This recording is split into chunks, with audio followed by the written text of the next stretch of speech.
Here is a 5,000 mile review of my 2014 Mustang Dark Horse.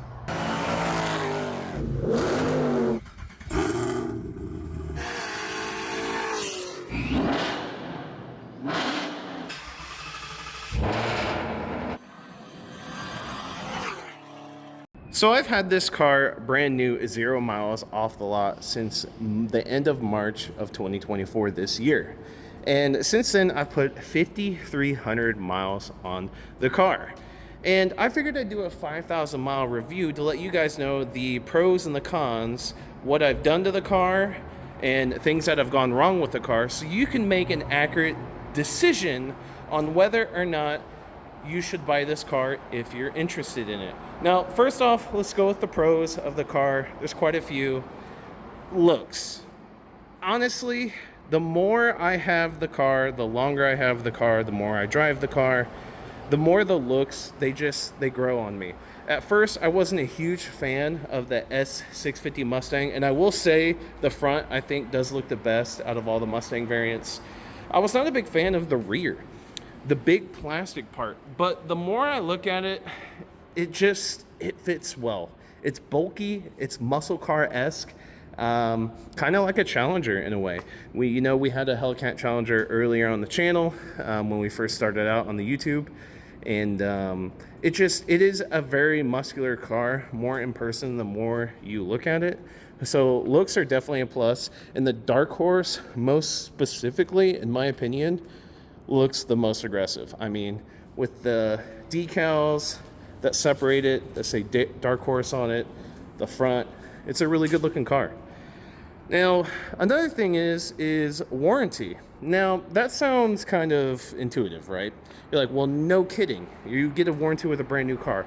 But let me hop into the negative part of that.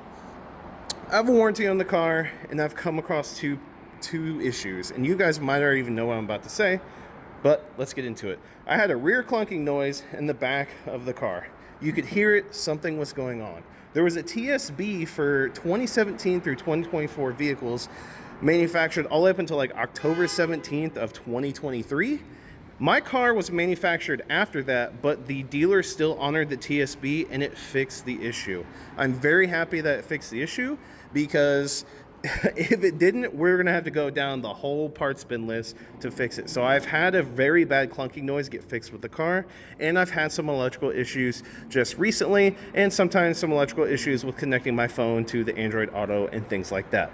So while the second thing is a little minor and would be covered under a bumper-to-bumper warranty, but the first thing was a pretty big deal, especially when I'm about to add more power to this vehicle. With the clunking and things break, and when you add power to this vehicle with a supercharger, there goes your warranty. We don't want that. Let's fix things before the warranty gets voided. So if I had one piece of advice for you guys, drive this car for 5,000 plus miles first before you decide to slap a supercharger on it. I'm not saying you can't, but this is my personal opinion, is to drive the car, work out all the kinks with your warranties intact, and then go from there. Because one thing for sure, in buying one of these cars brand new, why you should, is when you void the powertrain warranty with a supercharger, whether it be Roush Pro Charger, which is coming soon, or a Whipple, you get to keep your bumper-to-bumper warranty, which means any electrical in the car will be replaced. That's really one of the most expensive things. No kidding, things break when you void the powertrain warranty and add 700, 800, 900 horsepower to it. No kidding. You pay to play. So that is not an issue. But the electrical stuff, that can add up, and the bumper to bumper does cover that.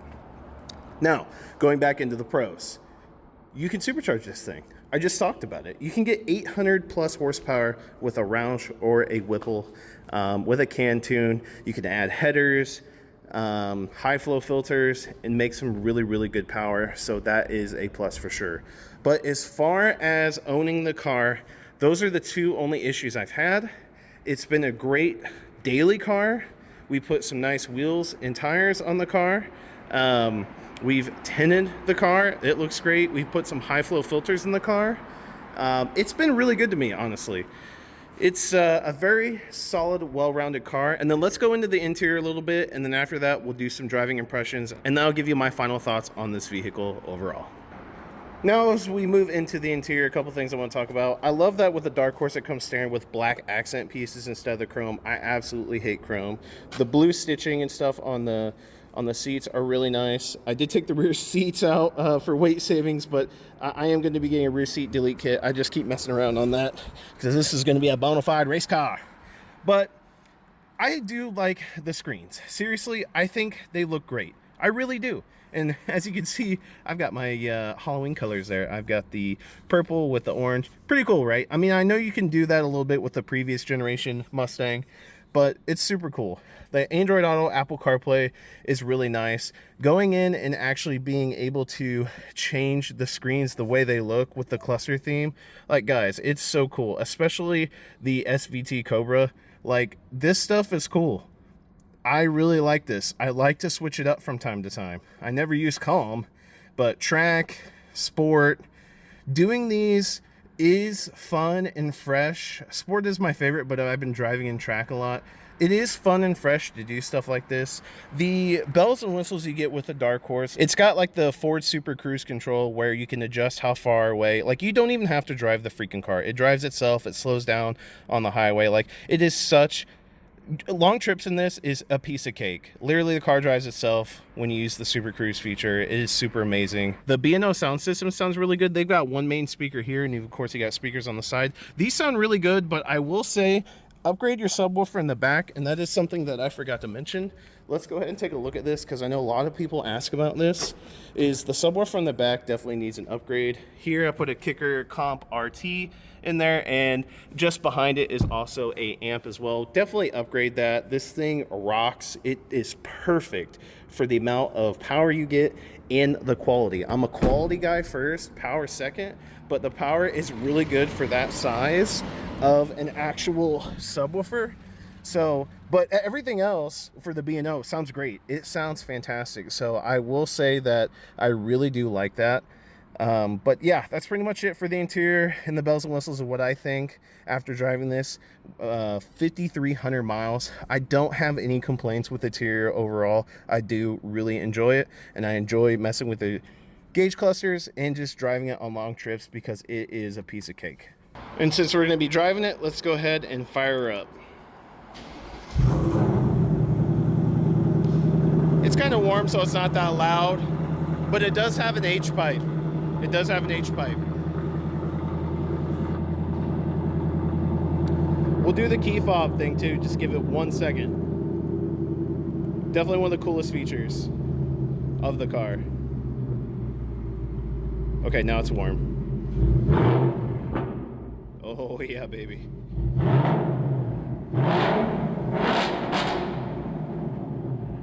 Much better.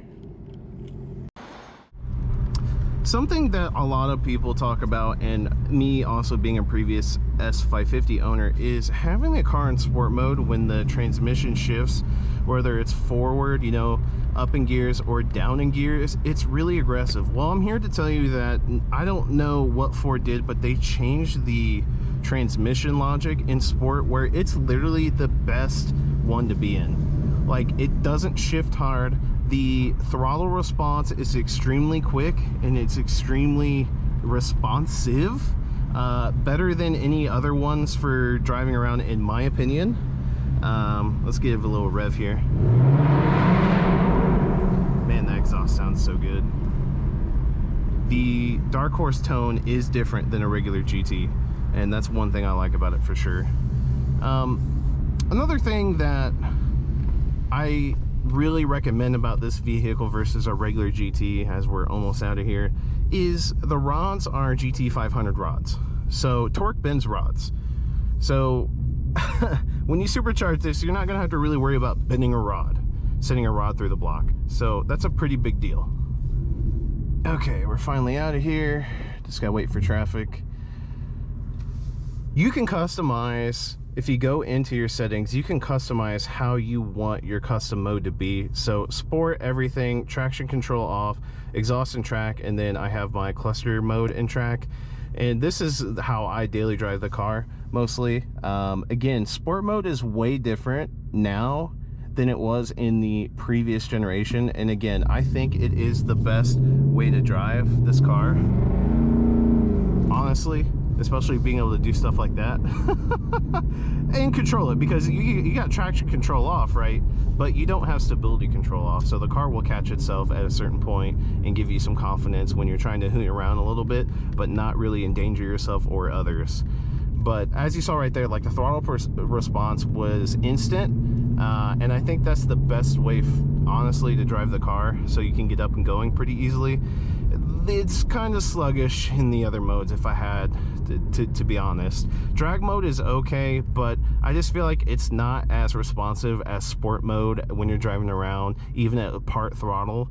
Again, it's just all throttle mapping, and I just think sport mode's way better. I really do. Drag mode's for the drag strip, or if you're roll racing, as you know, you put it into manual and then slap it into drive. Pretty simple, but same thing as the S550. But overall, this car, I haven't had any problems with it as far as how I feel about the car. It drives great. The Magna-Ride suspension is another plus, something that you don't have to spec out. It comes standard with the Dark Horse. And one thing I just want to leave you with too is that if you fully spec out a Mustang GT, you will absolutely get over $60,000, and that just doesn't make sense, because the Mustang still doesn't come with stuff that the Dark Horse comes with standard. So keep that in mind too when you're like, well, I'll just get a fully decked out Mustang GT versus a Dark Horse.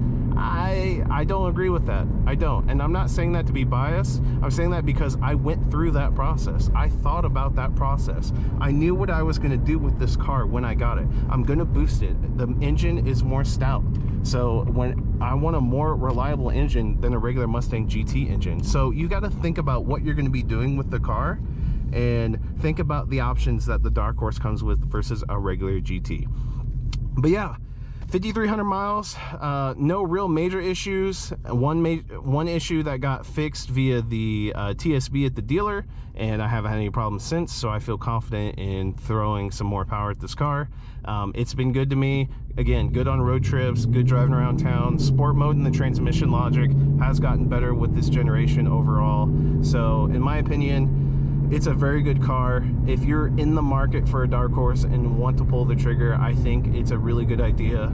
Having the powertrain warranty and the bumper-to-bumper warranty, even after you lose your powertrain warranty, is a big thing, especially with all the electronics. Because if you're not going to have any real big major issues in the beginning of the car's life, you probably won't have any in the future. That's just been my experience with other cars, my Camaro Z01, my Hellcat, my 2019 Mustang GT, all the cars I've had. If I don't get any serious issues within the first, like, I don't know, 4 to 8 months of owning it, I usually don't have any issues after that, and having a warranty definitely helps as well. So I say pull the trigger if you're in the market for one of these.